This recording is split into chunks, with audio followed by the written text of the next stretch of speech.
நாம் கர்த்தருடைய வார்த்தைக்கு நேராக கடந்து போகலாம். இந்த நாட்களில் ஒரு அற்புத சுகமளிக்க கூட்டமாக இருப்பதினால ஆமென், கர்த்தர் இந்த நாளில் விடுவிக்க விரும்புகிறார். அநேகருடைய காயத்தை ஆற்ற விரும்புகிறார். அல்லேலூயா. அநேகருடைய இருதய காயத்தை ஆற்ற விரும்புகிறார். அநேகருடைய நெடுங்காலமாக இருக்கக்கூடிய கஷ்டத்தை மாற்ற விரும்புகிறார். ஆகையினால இயேசு இந்த நாளில் இந்த சபைக்குள்ளே இறங்கி வந்திருக்கிறார். அல்லேலூயா. இந்த சபைக்குள்ளே என்ன செய்து வந்திருக்கிறார்? இறங்கி வந்திருக்கிறார். இந்த கூட்டத்தின் நம்ம நடுவில் அவர் உலாவி கொண்டு இருப்பதை நம்முடைய ஆவியின் கண்களால் நம்ம பார்க்கலாம். ஒரு வசனத்தை நம்ம வாசிக்கலாம்.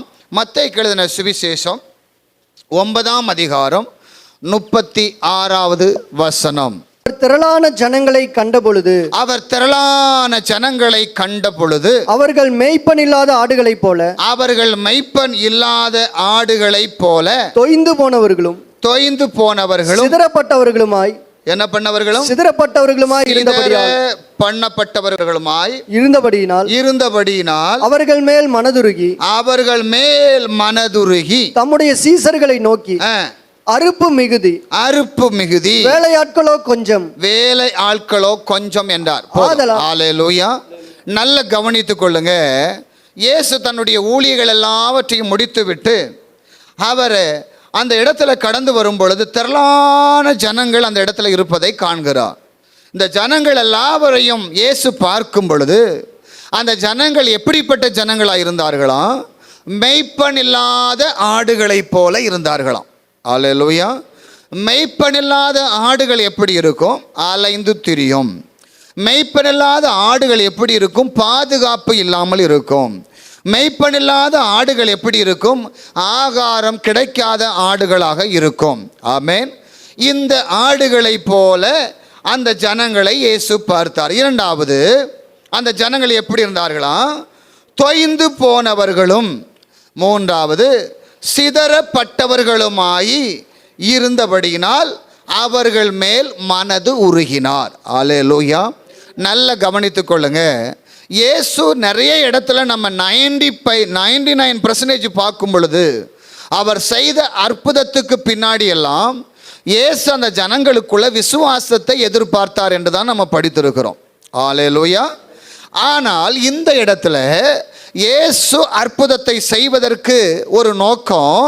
அவர் அந்த ஜனங்களுடைய ஆமென் தொய்ந்து போன இருதயத்தையும் மெய்ப்பனில்லாத ஆடுகளைப் போல சுற்றி திரிகிறதையும் பார்த்து அந்த ஜனங்களுக்கு ஏதாவது செய்ய வேண்டும் என்று சொல்லி அவருடைய மனது உருகிற்று என்று எழுதப்பட்டிருக்கிறது. அல்லேலூயா. இப்போ இயேசுவினுடைய மனதுருக்கம் இந்த காலை வேளையில் நம்முடைய சபைக்குள்ளே இறங்கி கொண்டிருக்கிறது. ஆமென். இந்த மனதுருக்கம் உங்களுக்கு அற்புதத்தை செய்ய வேண்டுமானால், உங்களுடைய பிரச்சனைகளுக்கு அற்புதத்தை செய்ய வேண்டுமானால், உங்கள் வியாதிகளுக்கு அற்புதத்தை செய்ய வேண்டுமானால் இயேசு உங்களை பார்த்து மனதுருக வேண்டும். அல்லேலூயா. ஒருவேளை உங்கள் இருதயம் ரொம்ப தொய்ந்து போன நிலையில் வந்திருக்கிறீர்களா? உங்களுடைய மனது மிகவும் கடினமான நிலையில், காயப்பட்ட நிலையில் நீங்கள் வந்திருக்கிறீர்களா? ஆண்டவருக்காக எதையுமே செய்ய முடியலையே என்கிற ஏக்கத்தோடு நீங்கள் வந்திருக்கிறீர்களா? எந்த சூழ்நிலையில் வந்தாலும் இயேசு இந்த அற்புத சுகமளிக்கும் ஆராதனையில் மனதுருக்கமுள்ள தெய்வமாக நம்முடைய சபைக்குள்ள இறங்கி வந்து கொண்டிருக்கிறார். அல்லேலூயா. ஆகையினால இன்னொரு வசனத்தை வாசிக்கலாம். லூக்கா எழுதின சுவிசேஷம் 13ஆம் அதிகாரம் 11வது வசனத்துக்கு திருப்பிக் கொள்ளலாம். அப்பொழுது 18 வருஷமாய் பலவீனப்படுத்தும் ஆவியை கொண்ட ஒரு ஸ்திரீ அங்கே இருந்தாள். அப்பொழுது 18 வருஷமாய் பலவீனப்படுத்தும் ஆவியை கொண்ட ஒரு ஸ்திரீ அங்கே இருந்தாள். அவள் எவ்வளவும் நிமிரக்கூடாத கூனியாக இருந்தாள். இயேசு அவளை கண்டு தம்மிடத்தில் அழைத்து ஸ்திரீயே உன் பலவீனத்திலிருந்து விடுதலையாக்கப்பட்டாய் என்று சொல்லி அவள் மேல் தமது கைகளை வைத்து உடனே அவள் நிமிர்ந்து தேவனை மகிமைப்படுத்தினாள். ஹல்லேலூயா. என கேட்கிற என் அன்பு சகோதர சகோதரிகளே, அப்பொழுது 18 வருஷமாய் 1-2 வருஷங்கள் அல்ல, 18 வருஷமாய் பலவீனப்படுத்தும் ஆவியை கொண்ட ஒரு ஸ்திரீ. அல்லேலூயா. நல்ல கவனிக்கணும். ஒரு ஸ்திரீ, அந்த ஸ்திரீக்குள்ள பலவீனப்படுத்தும் ஒரு ஆவி. ஆமென். நல்ல கவனிக்கணும். ஒரு ஸ்திரீக்குள்ள பலவீனப்படுத்தும் ஆவி. இந்த பலவீனப்படுத்துகிற ஆவியினுடைய நோக்கம் என்ன? ஒரு மனுஷனை காயப்படுத்த வேண்டும், ஒரு மனுஷனை எழும்ப விடக்கூடாது. ஏதாவது ஒரு பிரச்சனையை போட்டு அவனை எழும்ப விடாதபடிக்கு தடுத்து அனுதினமும் வேதனையை கொடுக்கிறதும் வலிகளை சகிக்க வைப்பதும் தான் இந்த ஆவியினுடைய நோக்கம். அல்லேலூயா. இப்போ இந்த ஆண்டவருக்கு ஒரு குணம் இருக்கிறது. அந்த குணத்தின் பேர் தான் மனதுருக்கம். அல்லேலூயா. இந்த மனதுருக்கத்தின் அபிஷேகம் இந்த இயேசுவுக்குள் இருந்தபடியினால இந்த இடத்துல ஆமென், தன்னால் சிருஷ்டிக்கப்பட்ட ஒரு மனுஷி, ஆமென், தன்னுடைய சாயலாய் சிருஷ்டிக்கப்பட்ட ஒரு தேவ பிள்ளை, அவள் ஆண்டவரை அறிந்தவளோ அறியாதவளோ, ஆனால் அவளுக்காகவும் இயேசு இரத்தத்தை சிந்தி இருக்கிறார். அல்லேலூயா. இயேசு இந்த ஸ்திரீயை பார்க்கும் பொழுது, ஆமென், அந்த ஸ்திரீ படுகிற வேதனையை பார்த்து அந்த ஸ்திரீக்கு பின்னாடி கிரியை செய்கிற அந்த வேதனைப்படுத்துகிற ஆவியை கர்த்தர் பார்க்கிறார். அல்லேலூயா. என்னால் சிருஷ்டிக்கப்பட்ட பிள்ளை, ஆமென், இந்த உலகத்தில் இருக்கக்கூடிய பிசாசு என் பிள்ளையை இப்படி வேதனைப்படுத்துகிறானே, அவளை எந்த அளவுக்கு கொடுமைப்படுத்துகிறான் என்பதை 18 வருஷம் இந்த பிள்ளை படுற பாடை பார்த்து இயேசு அந்த மகளை தன் பக்கமாய் அழைக்கிறார். அல்லேலூயா. நல்ல கவனித்துக் கொள்ளுங்க. இயேசு, நீங்கள் பிரச்சனைகளுக்கு நிறைய காரணங்கள் இருக்கிறது, ஆமென், எல்லா பிரச்சனைக்கும் இயேசு மனதுருகிறது இல்லை. ஒருவன் பாவம் செய்து அந்த பாவத்தின் நிமித்தம் வியாதி வந்திருக்குமானால் இயேசு அந்த மனுஷனுக்காய் மனதுருகிறது இல்லை. ஆமென்.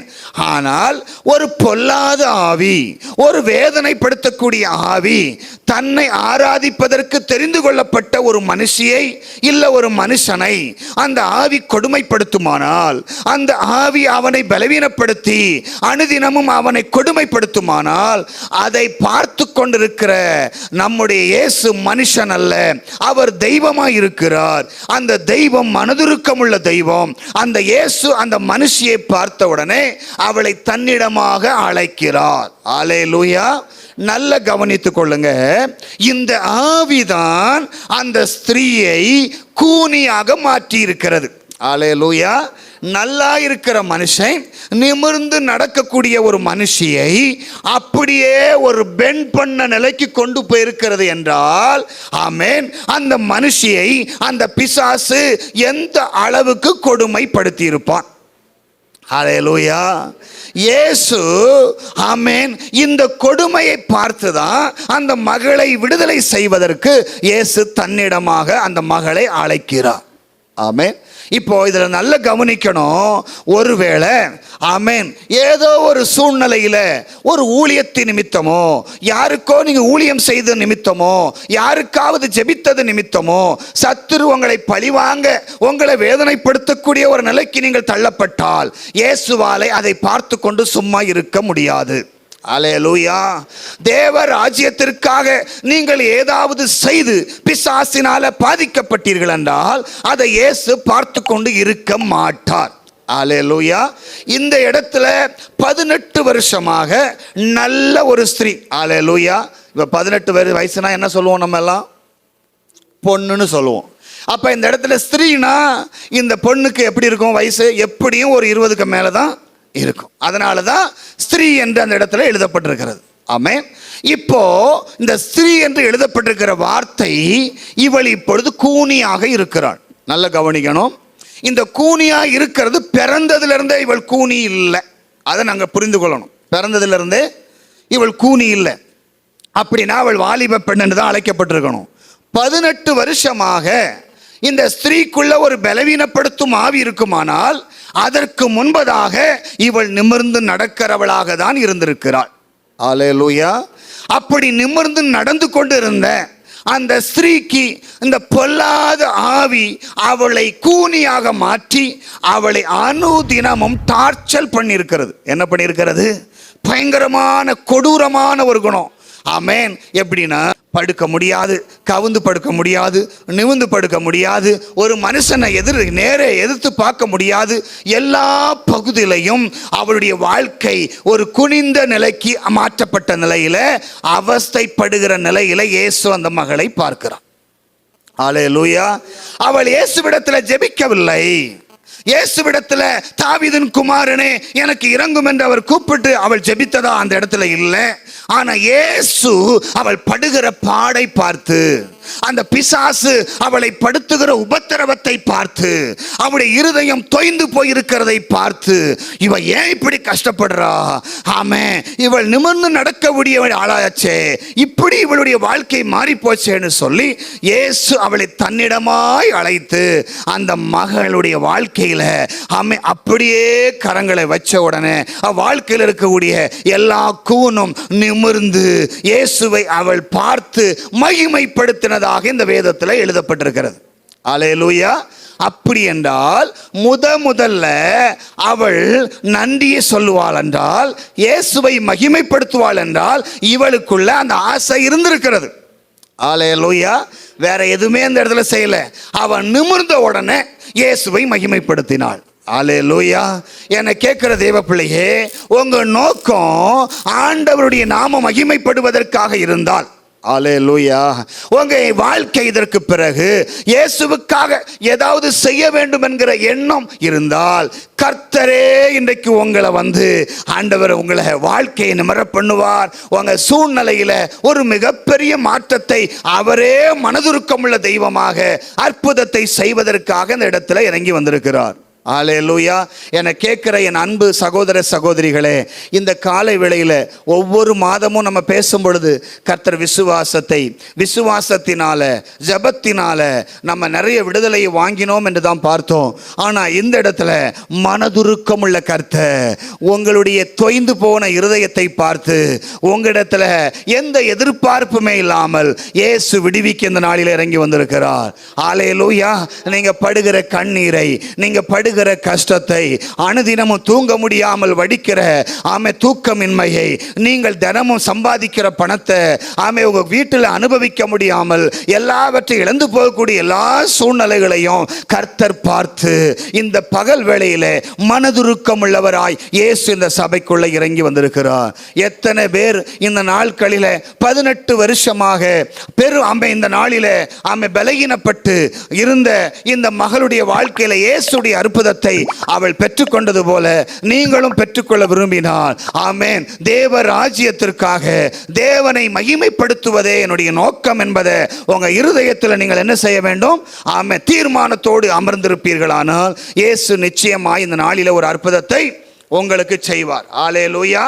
இயேசு அவளை கண்டு தம்மிடத்தில் அழைத்து, ஸ்திரீயே உன் பலவீனத்தில் என்று விடுதலை ஆக்கப்பட்டாய் என்று சொல்லி அவள் மேல் தமது கைகளை வைத்தார். உடனே அவள் நிமிர்ந்து தேவனை மகிமைப்படுத்தினாள். அல்லேலூயா.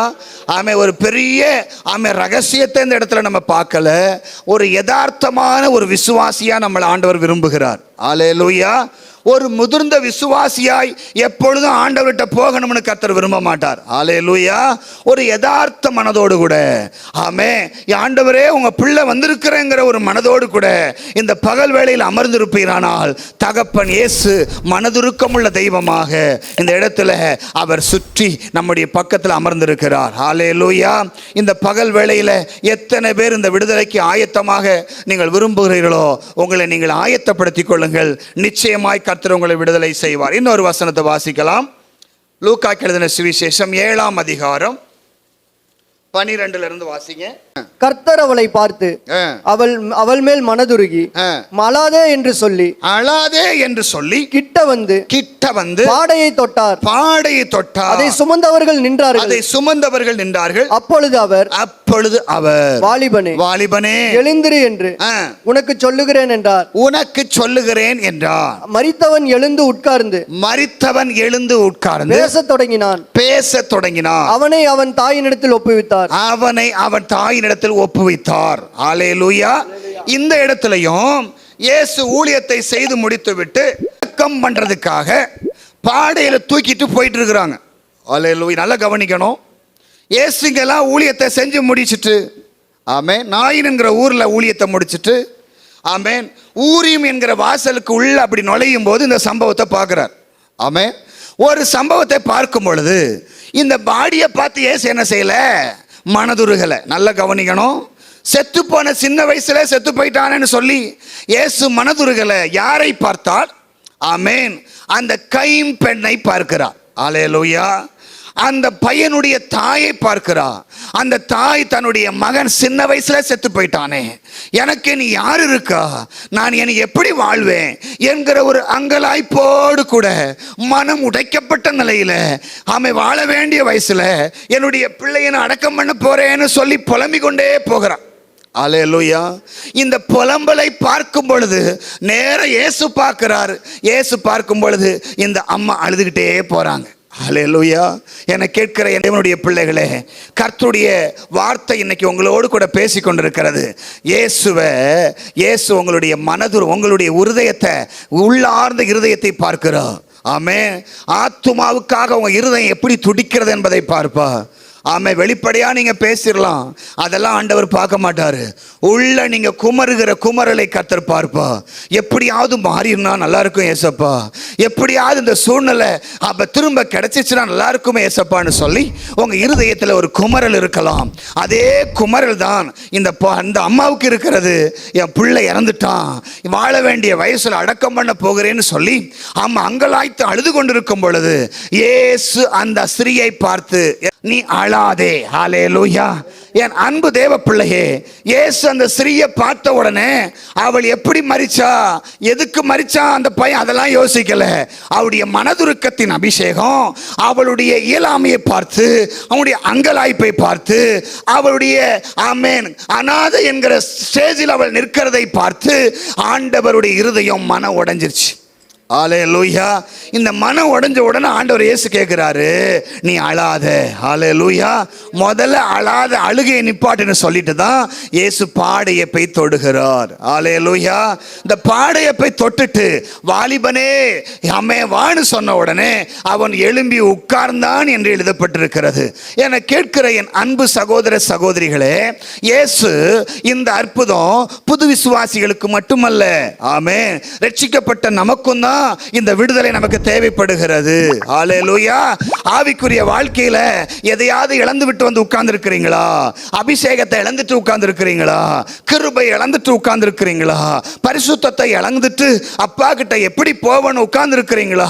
இயேசு இந்த உங்களுடைய அங்கலாய்ப்பை பார்த்து மனதுருகி, நீ அழாத, உன்னுடைய நிலையை நான் அறிந்திருக்கிறேன் என்று சொல்லி கர்த்தர் இன்னைக்கு உங்களை தொட போகிறார். உங்க வாழ்க்கையில மரித்து போன சில நிலைகளை கர்த்தர் உயிர்வடைய போகிறார். ஆரம்பத்தில் பெற்ற அபிஷேகம் இழந்து போய் இருக்கிறீங்களா? அபிஷேகத்தை ஆமன் ஏதோ ஒரு விஷயத்தில் தொலைத்து போன நிலையில் இருக்கிறீங்களா? இன்னைக்கு கர்த்தர் உங்க வாழ்க்கையில நீங்கள் அதை திரும்ப பெற்றுக்கொள்ளும்படியாக மனதுருக்கமுள்ள என் இயேசு உங்களுடைய வாழ்க்கையை பார்த்து சொல்லுகிறார், மகளே நீ அழாதே. அல்லேலூயா. எது செயல்படலையோ அதை இயேசு இன்னைக்கு தொட போகிறார். அல்லேலூயா. பாடை என்றால் அவ்வளோதான், லைஃப் முடிஞ்சிருச்சு. பாடை என்றால் மரித்தவனை தான் அதில் ஏற்றுவார்கள். Life over. இப்படி எதெல்லாம் உங்களுக்கு ஓவர் ஆயிடுச்சு நினைக்கிறீங்களோ அதை ஆண்டவர் மீண்டும் துவக்குவதற்காக இயேசு அந்த மரித்து போன பகுதியை தொடப்போகிறார். கிட்னியை கட்ட தொடப்போகிறார். அல்லேலூயா. ஹார்ட்டுடைய பகுதியில் ஆமென் ஒரு பகுதி செயல்படாமல் இருக்கிறது பயந்து கொண்டு இருக்கிறீர்களா? ஆமென். கர்த்தர் சொல்லுகிறார், நீ அழாதே. கர்த்தர் இன்னைக்கு உன் பாடையை தொடப்போகிறார். எதுவும் வாழ்க்கையில பாடையா இருக்கிறது, எதுவும் வாழ்க்கையில மரித்த நிலையில் இருக்கிறது, ஆவிக்குரிய வாழ்க்கையா, பொருளாதார நிலையா, குடும்ப வாழ்க்கையா, வியாதியா, துன்பமா, எது இருந்தாலும் இயேசு சொல்லுகிறார், அழாதே. இன்றைக்கு இயேசு உன்னுடைய வாழ்க்கையில் இருக்கக்கூடிய துன்பத்தை கத்த துடைக்க கர்த்தர் அவருடைய கரத்தை நீட்டி உன்னை தொடப்போகிறார். ஏனென்றால் அவர் மனதுருக்கத்தின் தெய்வமாய் மூலமாய் இந்த இடத்துல இறங்கி வந்ததுனால உன் பாவத்தை அவர் பார்க்க மாட்டார். உன்னுடைய வாழ்க்கையில இழந்ததை பார்க்க மாட்டார்.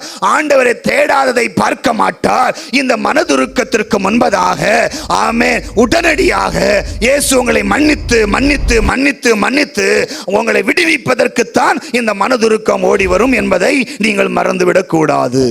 ஹல்லேலூயா. என் அன்பு தேவ பிள்ளைகளே, இயேசு சொல்லுகிறார், அழ வேண்டாம். ஹல்லேலூயா. உன் பிள்ளைய ஆமென் அழுகை நிறுத்து, அழுகையை நிறுத்து. உன் வாழ்க்கையை கதை தொட போகிறேன். உன் மகனை நான் தொட போகிறேன். உன் மகளை தொட போகிறேன். உன் பிள்ளைகள் உயிரோடு இருந்தும் பிரயோஜனம் இல்லாமல் இருக்கிறதா? கர்த்தர் இன்னைக்கு தொட போகிறார். உன் இருதயம் கலங்காமல் இருக்கட்டும் என்று பரிசுத்த ஆவியானவர் திருவுளம் பற்றுகிறார். ஏன் ஒரு அங்கலாய்ப்பு? ஏன் ஆமென் ஆடுகள் மெய்ப்பனில்லாத ஆடுகளைப் போல ஆமென் தொய்ந்து போன நிலையில் இருக்கிறீர்களா? ஆண்டவர் உங்களுக்கு இருதயத்தை தேற்றுகிறவராய் இந்த பகல் வேளையில திருச்சபைக்குள் இறங்கி வந்திருக்கிறார். லோகமன ஹவுடரபதியா இயேசுவினுடைய வல்லமை ஆமென் மனதுருக்கத்தின் வல்லமை இந்த இடத்துல அந்த கைம்பெண்ணுக்கு இறங்கினது. 18 வருஷமாக ஆமென் ஹல்லேலூயா பாடுகள் மத்தியில வேதனையின் மத்தியில இருந்த ஸ்திரீக்கு இறங்குமானார். அவரையே நம்பிக்கொண்டிருந்த உனக்காக இயேசு மனதுருகாமல் எப்படி இருக்க முடியும்? அவர் எப்படி மனதுருக்கம் இல்லாமல் அவர் கடந்து போக முடியும்? இன்றைக்கு எப்படிப்பட்ட வியாதியாக இருந்தாலும் இயேசு உனக்காக மனதுருகினார். உன்னுடைய வியாதி ஒரு நிமிஷத்துல மாறும். உன்னுடைய கண்ணீரை கத்த துடைப்பா. இயேசு சொல்லுகிறார், நீ அழாத, நான் வந்துட்டனே, நீ அழ வேண்டாம். இயேசு வந்துட்டா அழுகையை நிறுத்திடணும். இயேசு வந்துட்டா அழுகையை நிறுத்திட்டோம். 18 வருஷமா இருந்தவா ஆண்டவரை மகிமைப்படுத்தினா. அவள் நிமிர்ந்தாள். இயேசுவை பார்த்தாள். அவள் இயேசுவை மகிமைப்படுத்த ஆரம்பித்தாள். இன்றைக்கு நமக்கு இருக்கிற ஒரே நோக்கம், நான் எப்ப மகிமைப்படுத்த போகிறேன்? எப்ப இயேசுவுக்கு மகிமையை செலுத்த போகிறேன்? எப்ப இயேசுவுக்கு நன்றி சொல்ல போகிறேன்? ஏனா என் சரீரத்தில் விடுதலை தொடங்கிருச்சு. சொல்லுங்க பார்க்கலாம். வியாதி குணமாக தொடங்கிருச்சு. என் சூழ்நிலை மாற ஆரம்பிச்சிருச்சு. ஆண்டவர் சொல்லிட்டா நீ அழ வேண்டாம். அதனால உன் வாழ்க்கையை இப்ப தொட்டுக்கிட்டு இருக்கிறார். இந்த வசனத்தை கேட்கும் பொழுது மரித்து போன பகுதியில் இயேசுடைய கரம் வருகிறது. உன் கிட்னிக்குள்ள கர்த்தருடைய வல்லமை வருகிறது. ஹார்ட்டுக்குள்ள கர்த்தருடைய வல்லமை வருகிறது. ஓ ரபா ஷம்பரபி ஆக்கபரபா லெகடபனபி ஆக்கபரபா உடமனா தியாரபனா லெக திகமனா ஷம்பல் பிகதுரபியா லெக்கமனா கபரபியா லெகடே மௌதல் கபடபல்பியா. எதை பார்த்து ஐயோ எனக்கு இத்தனை வயசு தான் ஆகுது, இவ்வளவு பிரச்சனை இருக்குதுன்னு சொல்லி உன் வாழ்க்கையில் அழுது கொண்டிருந்தாயோ, கர்த்தர் சொல்லுகிறா, இன்னைக்கு அந்த பகுதியை நான் தொட போகிறேன். நீ அழ வேண்டாம், நீ அழ வேண்டாம் மகளே, அழ வேண்டாம், அழ வேண்டாம். நான் தகப்பன், நான் உன்னுடைய பிள்ளை. ஆண்டவர் சொல்லுங்க, நான் உங்க பிள்ளைப்பா, நான் உங்க பிள்ளைப்பா, நீர் என்னுடைய தகப்பன் இறங்காத ஓ மனதுருக்கமுள்ள தெய்வம் உங்களுக்கு இறங்காமல் இருப்பாரோ? எப்படி இறங்காமல் இருப்பா? தாய் தன் பாலகனை மறந்தாலும் நான் உன்னை மறப்பதில்லை, நான் உன்னை மறப்பதில்லை. இயேசு உன்னை மறக்காத தெய்வமானபடியினால் தலைவேளையில உன்னை தேடி வந்து சொல்லுகிறார், மகளே உன் பயணத்தை நிறுத்து, உன் கண்ணீரை நிறுத்து, உன் ஓட்டத்தை நிறுத்து, புலம்பல் ஓட்டத்தை நிறுத்து, அழுகையின் ஓட்டத்தை நிறுத்து. இப்போ கர்த்தர் உன்னுடைய வாழ்க்கையில் இருக்கக்கூடிய செயல்படாத பகுதியை தொட்டுக்கொண்டிருக்கிறா. விட்டுக்கொடு. இப்போ உங்களுக்குள்ள சில மாற்றங்கள் நடக்க ஆரம்பிக்கிறது. சில மாற்றங்கள் உங்களை விட்டு வெளியே போக வேண்டியதெல்லாம் போகுது. இயேசு தொட்டா தேவையில்லாத வெளியே போகும். இயேசு தொட்டா மரித்ததெல்லாம் உயிர்வடைய செய்கிற கர்த்தர் உங்கள் மத்தியில இறங்கி கொண்டு வந்திருக்கிறார். ரபலா ஷம்பரபி ஆக்கபரபா உடமன ஹவுடரபோ லகடபன ஹவுடரகந்தரபி ஆக்கபரபா. ஹல்லேலூயா. கர்த்தர் பெரியவர். ஆமென். ஒரு வசனத்தை கூட வாசிக்கலாம். அதே லூக்காக்கு எழுதின சுவிசேஷம் 8ஆம் அதிகாரம் 29வது வசனத்தை வாசிக்கும் பொழுது, அந்த அசுத்தாவி பிடித்திருந்த மனிதனை, அந்த அசுத்தாவி அவனை விட்டு போகும்படி இயேசு கட்டளையிட்டபடியினால் அப்படி சொன்னான். அந்த அசுத்தாவி வெகு காலமாய் அவனை பிடித்திருந்தது. நல்ல கவனிக்கணும். வெகு காலமாய் அவனை பிடித்திருந்தது. அவன் சங்கிலிகளினாலும் விலங்குகளினாலும் கட்டப்பட்டு காவல் பண்ணப்பட்டிருந்தும் கட்டுகளை முறித்து போட்டு பிசாசினால் வனாந்தரத்துக்கு துரத்தப்பட்டு இருந்தான். நல்ல கவனிக்கணும். ஏற்கனவே இவனுக்குள்ள பயங்கர பிரச்சனை. ஆமே, எப்படி அவனை வச்சிருந்தாங்களாம்? அவனை ஏற்கனவே அசுத்தாவி பிடித்திருந்த அந்த மனிதனை இவன் பயங்கரமா சேதப்படுத்துகிறான், பயங்கரமா மற்றவங்களை பயமுறுத்துகிறான் என்று சொல்லி அவனால வரக்கூடிய டார்ச்சலை ஆமேன் பொறுத்து கொள்ள முடியாம அவனை என்ன செஞ்சிருக்கிறாங்களாமா? அவனை விலங்குகளினாலும், விலங்குனா என்ன? கையில போடுற விலங்கு, இதை போட்டு லாக் பண்ணிட்டாங்க. ரெண்டாவது என்ன போட்டிருக்கிறாங்க? அவன் சங்கிலிகளினாலும் விலங்குகளினாலும் கட்டுண்டு என்ன செய்தான? காவல் பண்ணப்பட்டிருந்தான். அவனை சுத்தி காவல் போடப்பட்டிருந்தது. இப்படிப்பட்ட ஒரு மனுஷனை இந்த அசுத்தாவி என்ன பண்ணிருச்சு? அந்த சங்கிலியெல்லாம் அத்துக்கிட்டு அவனை வனாந்தரத்துக்கு கொண்டு போயிடுச்சு. அல்லேலூயா. என்ன செஞ்சிச்சு? வனாந்தரத்துக்கு கொண்டு போயிடுச்சு. இந்த வனாந்தரத்துக்கு கொண்டு போய் இவனை எங்க கொண்டு போயிடுச்சு? கல்லறையில். ஆமேன். இவன் வாழ்க்கை புள்ள எங்க? வீட்டில் இல்லை, கல்லறையில் தான் இவன் வாழ்க்கை ஆரம்பிக்குது. ஆமேன். இப்படி இவன் வாழ்க்கையில் எவ்வளோ வேதனைப்பட்ட, நெடுங்காலமாய் வெகு காலமாய். இந்த ஒரு பிசாசு இல்லை, லேகியோன். அல்லேலூயா. லேகியோன்னா எத்தனை பிசாசு? 6000க்கும் மேல பிசாசு. ஒரு மனுஷனுக்குள்ள ஒரு ஆவி இருந்தாலே அவனை என்ன செய்ய முடியாது? ஆமென், காப்பாத்துறது கஷ்டம். இவ்வளோ போராட்டத்திலையும் அவன் வாழ்க்கையில நிம்மதியா தூங்கி இருக்க மாட்டான். ஆமென். நிம்மதியா சாப்பிட்டு இருக்க மாட்டான். யாரும் அவனோட அன்பா பேசியிருக்க முடியாது. யாரும் அவனோடு அவன் பரிதாபப்பட்டு கூட என்ன செஞ்சிருக்க மாட்டாங்க, எதுவும் கொடுத்திருக்க மாட்டாங்க. இந்த நிலையில மைண்டு கட்டப்பட்டு, கால்கள் கைகளும் கட்டப்பட்டு, ஆமேன், வாழ தகுதியற்றவனாக ஒரு மனுஷ பிறவியா இருந்தவன் அதற்கு தகுதி இல்லாதவனாக என்ன செஞ்சிட்டான்? வாழ்க்கை மாறிடுச்சு. அல்லேலூயா. இந்த மாதிரி ஒரு மனுஷன் பிசாசு அங்க கட்டினது மட்டுமல்ல, இங்க இருந்து வனாந்தரத்துக்கு கூட்டிட்டு போய் அங்கேயும் போட்டு அவனை டார்ச்சர் பண்ணுது. அல்லேலூயா. என்னை கேட்கிற என் அன்பு சகோதர சகோதரிகளே, அல்லேலூயா. இப்படிப்பட்ட ஒரு நிலையில பிசாசு பண்ற டார்ச்சர்னால அவன் மனுஷனா மிருகமான அவனுக்கே தெரியாத அளவுக்கு வாழ்ந்து கொண்டு இருக்கிறான். ஆமென். இயேசு அவனை நேரடியா பார்க்கிறார். அல்லேலூயா. இப்ப இயேசு பார்த்த உடனே இயேசு தான் 2 இடத்துலையும் என்ன செய்யறாரு? இதை ஃபர்ஸ்ட்ல பார்த்த 2 அதிகாரத்திலையும் இயேசு தான் மனதுருகி என்ன செய்கிறாரு? நீ அழாத அப்படின்னு சொல்லி ஒரு இடத்துல சொல்றாரு. 18 வருஷமாக இருந்த அந்த ஸ்திரீகிட்ட என்ன சொல்றாரு? அழாதன்னு சொல்லி பக்கத்துல வந்து கரத்தை நீட்டி அவன் மேல வைக்கிறாரு. இந்த இடத்துல விசேஷமா ஒன்று நடக்குது. பிசாசு முந்தி கொள்ளுது. என்ன செய்யுது? பிசாசு முந்தி கொள்ளுது. என்ன செய்யுது? மனுஷன் மூலம் பேசுது. அவன் நல்ல கவனிக்கணும்.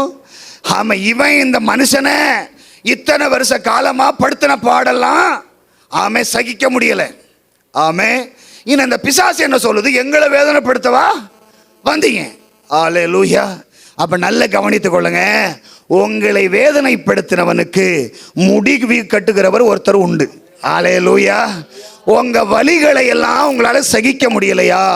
உங்களை பிசாசுப்படுத்துகிற பாடுகளிலிருந்து உங்களை விடுதலை செய்வதற்கு ஒருவர் உண்டு. அவர் நம்மிடத்துல சந்திக்கிற வரைக்கும் தான் நம்மளை இந்த பிசாசு படாத பாடுபடுத்த முடியும். அல்லேலூயா. ஆனா இந்த மனுஷனிடத்துல இயேசு வந்து பார்த்த உடனே பிசாசு நேரடியா பேச முடியல. சாஷ்டாங்கமாய் விழுந்து, ஆமே, உன்னதத்திலிருந்து வந்த இயேசுவே என்னை வேதனைப்படுத்தாமல் என்று சொல்லி இயேசுவிடத்துல பிசாசு என்ன பண்ணுது? வேண்டி கொண்டுச்சான். அல்லேலூயா. இப்ப நீங்க சொல்லுங்க, ஏன் பிசாசுக்கு பயப்படணும்? அல்லேலூயா. நமக்குள்ள இருக்கிற இயேசுக்கு முன்னாடி பிசாசு நிற்கவே தகுதி இல்லை. சொல்லுங்க.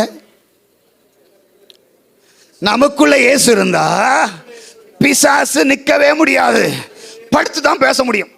ஆமென். அவ்வளவு பவர் உள்ள இயேசு இந்த மனுஷனத்துல வந்துட்டு இயேசு கேட்கிறாரு, பொய் சொல்லுதான்னு பாக்குறாரு. ஆமென். ஓ, நீங்க எத்தனை பேர் இருக்கிறீங்க? ஆமென். சொல்றாரு, கேட்கிறாரு, நல்ல வாசிங்க. அதை உன் பேர் என்ன என்று கேட்டார். அதற்கு அவன் லேகியோன் என்றான். அநேகம் பிசாசுகள் அவனுக்குள் புகுந்திருந்தபடியினால், அநேக பிசாசு அவனுக்குள் புகுந்திருந்தபடியினால் அந்த பேரை சொன்னான். அவன் அந்த பேரை சொன்னான். அல்லேலூயா. பிசாசு என்ன செஞ்சிருச்சான்? புகுந்து இருந்துச்சான். ஆமே. அல்லேலூயா. 4 இட்லிக்கு மேல நம்மளால என்ன செய்ய முடியாது? ஆனால் இங்கே எத்தனை பிசாசு உள்ளே இருக்குதாம்மா? எத்தனை பிசாசு? ஒரு பிசாசு ஒரு இட்லினா என்னாச்சு? எங்கே போகிறது? சொல்லுங்க பார்க்கலாம். இப்படியெல்லாம் ஆவிகள் உள்ளே வந்தாதான் பசி எடுத்துக்கிட்டே இருக்கும், தாகம் எடுத்துக்கிட்டே இருக்கும், கோபம் வந்துக்கிட்டே இருக்கும். எதையுமே அன்கண்டிஷனல், எதையுமே கண்ட்ரோல் பண்ண முடியாது. இதெல்லாம் எது ஏற்படுத்துகிறது? எது ஏற்படுத்து? எனக்கு இடையில ஒரு ஐயா வந்திருந்தார். அரை மணி நேரத்துக்கு ஒரு தடவை சாப்பிடுவாராம். எத்தனை மணி நேரத்துக்கு அப்புறம்? பசி எடுத்துக்கிட்டே இருக்குமா. அப்பவே தெரிஞ்சோம் இதுக்குள்ள பெரிய லேகியம் தான் இருக்கிறான். மனுஷனால அரை மணி நேரத்துக்கு மேலே சாப்பிட்றதுக்கு முடியுமா? அப்போனா உண்மையில அது நிரூபம் ஆயிடுச்சு. அது என்ன ஆவி இருந்துச்சு அப்படின்னு நிரூபம் ஆயிடுச்சு. இப்போ இந்த இடத்துல நம்ம போகிற சத்தியத்தை தாண்டி போக வேண்டாம். ஆனால் வெகு காலமாக இந்த பிசாசு அவனை எப்படியெல்லாம் கஷ்டப்படுத்திருக்கு பாருங்க.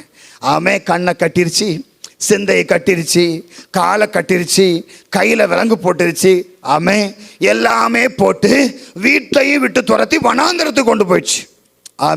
வனாந்தரம் நாம் என்ன? வறட்சியான இடம், தண்ணீர் இல்லாத இடம், வேற என்ன இல்லாத இடம்? சோறு நேரத்துக்கு கிடைக்காத இடம், பேய்கள் வடமாடுகிற இடம், இருளான இடம், தனிமைப்படுத்தப்பட்ட இடம். இப்படி ஒரு இடத்துல போய் லாக் ஆனிச்சு. அல்லேலூயா. இயேசு பார்த்தார், ஏண்டா ஏன் சாயலாய் படுத்த பிள்ளைய இந்த பாடு நீ படுத்துவியா அப்படின்னு சொல்லி ஆண்டவர் என்ன செய்கிறார்? அந்த மனுஷனை விடுதலை செய்யணும்னு முடிவு பண்ணிட்டார். அல்லேலூயா. நல்ல கவனிங்க, ஏன் பிரச்சனையே தலைக்கு மேல இருக்குது. இதுல வேற இவர் அவங்களுக்கு ஜெபம் பண்ண சொல்றாரு, இவங்களுக்கு ஜெபம் பண்றாரு. 6000 பிசாசு உள்ள இருக்குது. ஏசப்பா என்ன பண்ணாரு? எத்தனை பிசாசு? 6000. ஆண்டவர் என்ன பண்ணிட்டாருன்னா, இந்த பிசாசு ஒன்று கேட்டுச்சு, என்ன இந்த பன்றிகள் கூட்டத்துக்குள்ள அனுப்பிடுங்க. நாங்கள் பண்ணி கூடவே நீ மனுஷன் கூட வாழ்ந்தா இனி முடியாதுன்னு சொல்லி பன்றிகள் கூட எங்களை அனுப்பிடுங்க, நாங்கள் அப்படியே வாழ்ந்துட்டு போறோன்னு தான் இது கேட்டுச்சு. ஆண்டவர் என்ன பண்ணாரு? அனுப்பினார். அந்த பன்றி எங்கே போய் சேர்ந்துச்சு? பெரிய அழிவுக்கு நேர போய் கடல்ல போய் மூழ்கி மாண்டு செத்து போச்சு. இப்போ நல்லா கவனித்துக் கொள்ளுங்க. உன் வாழ்க்கையை பிசாசு முடிக்க நினைத்தால் கர்த்தர் பிசாசுக்கு ஒரு எல்லையை நிர்ணயம் பண்ணிட்டு தான் உன்னை விடுதலை செய்வார். அல்லேலூயா. கர்த்தர் அவனுக்கு ஒரு எல்லையை குறிப்பார். கர்த்தர் அவனுக்கு ஒரு தாழ்பாளையை ரெடி பண்ணுவார். அதற்கு அப்புறம் தான் உங்களை விடுதலை செய்து அந்த பிசாசை துரத்தி அங்கே என்ன செய்வார்? பூட்டு போடுவார். இப்படிதான் இந்த இடத்துல இந்த மனுஷனுடைய வாழ்க்கையில அற்புதம் நடந்திருக்கிறது. நல்ல கவனித்துக் கொள்ளுங்க. வெகு காலமாய் இந்த மனுஷனுடைய வாழ்க்கையில பாடுகள். யாரால பாடு? பிசாசினால. அல்லேலூயா. பிசாசினால. இந்த இடத்துல அவன் பாவம் செய்தான், அவன் துரோகம் செய்தான், இப்படியெல்லாம் அங்கே எழுதப்படலை. கர்த்தர் அந்த மனுஷனை பார்த்து உடனே அவனுக்கு உதவி செய்ய நினைச்சாரு. இவனை விட்டு போ என்றார். அந்த ஆவிகள் அப்படியே போயிடுச்சு. அவன் சுகமானான். ஆண்டவருக்கு அவன் எழுந்திருந்து என்ன சொன்னான்? நன்றி சொன்னான். வஸ்திரம் இல்லாமல் இருந்தவன், மைண்டு கட்டப்பட்டு இருந்தவன், பைத்தியக்காரனை போல இருந்தவன், கையிலையும் காலையும் சங்கிலி போடப்பட்ட நிலையில் இருந்தவன் இப்ப எங்க உட்கார்ந்து இருக்கிறான்? இயேசுவின் பாதத்தருகே. இதுதான் ஏசப்பா செய்யற அற்புதம். சொல்லுங்க பார்க்கலாம் கரங்களை தட்டி. அல்லேலூயா. வெகு காலமாய் உன் வாழ்க்கையில பிசாசு எதையெல்லாம் கட்டி வைத்திருந்தாலும் ஆண்டவர் உனக்கு விடுவிக்கிற அந்த நாள், அது வரைக்கும் தான் உலகத்துக்கு உன் வாழ்க்கையில கஷ்டத்தின் நாள். அவர் விடுவிச்சிட்டாருன்னா அதுக்கப்புறம் பாதம் தான் உன்னுடைய சொர்க்கம். அல்லேலூயா. உங்க வாழ்க்கை எவ்வளோ பெரிய கஷ்டத்தில் இருந்தாலும், எத்தனை வருஷ பாடுகளுக்குள்ள இருந்தாலும், இயேசு வருகிற வரைக்கும் தான் பெரிய பாடு. சொல்லுங்க, இயேசு மனதுருகிற வரைக்கும் தான் உங்க கஷ்டம் பெருசு. இயேசு மனதுருகிட்டார்னா உங்களுடைய முன்னாடி இருக்கிறது எதுவுமே பெருசா தெரியாது. அதுக்கப்புறம் உங்க வாழ்க்கையில எல்லாமே ஆசீர்வாதம் தான், எல்லாமே மாற்றம் தான். அதனால இந்த பிசாசு வாழ்க்கையில பலவீனப்படுத்தும் ஆவிகள் நம்முடைய குடும்பத்துக்குள்ள இருந்து நம்மளை பலவீனப்படுத்துகிறதா? கர்த்தர் இன்னைக்கு அது ஒரு முடிவு கட்ட போகிறார். அல்லேலூயா.